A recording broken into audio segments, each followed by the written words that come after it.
জুলাই মাসে জুলাই সনদ প্রণীত না হলে এর দায় অন্তর্বর্তী সরকার এবং ঐকমত্য কমিশনের বলে মন্তব্য করেছেন বিএনপি স্থায়ী কমিটির সদস্য সালাউদ্দিন আহমেদ। 2024-এর গণ অভ্যুত্থানে শহীদদের স্মরণে শুক্রবার বিকেলে রাজধানী মিরপুরের পল্লবীতে ঢাকা মহানগর উত্তর বিএনপি আয়োজিত মৌন মিছিল পূর্ব সমাবেশে সালাউদ্দিন আহমেদ এসব কথা বলেন। তিনি আরও বলেন, ক্ষমতায় যাবার জন্য যারা নির্বাচনকে পিছিয়ে দিয়ে খোলা পানিতে মাছ শিকার করতে চান তারা আবারও ফ্যাসিবাদকে ফিরিয়ে আনতে চান। গণতান্ত্রিক শক্তিকে বিভক্ত করতে নানান ষড়যন্ত্র চলছে অভিযোগ করে তিনি জানান, জনগণকে সাথে নিয়ে ফ্যাসিবাদ বিরোধী ঐক্যকে সুসংহত করতে হবে। সালাউদ্দিন আহমেদ বলেন, যারা পিআর পদ্ধতিতে ভোট আর স্থানীয় নির্বাচনের কথা বলে তাদের উদ্দেশ্য খারাপ বলেন। এক সময় যারা স্বাধীনতার বিরুদ্ধে ছিল তারা এখন রাজনীতিতে বিভক্তি তৈরি করে ঘোলা পানিতে মাছ শিকার করতে চান।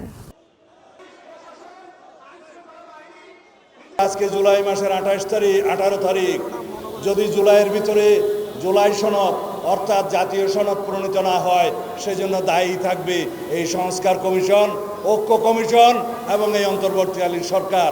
আমরা লক্ষ্য করছি বিভিন্নভাবে আজকে বাংলাদেশে গণতান্ত্রিক শক্তিগুলোর মধ্যে বিভক্তি সৃষ্টির পায়তারা চলছে।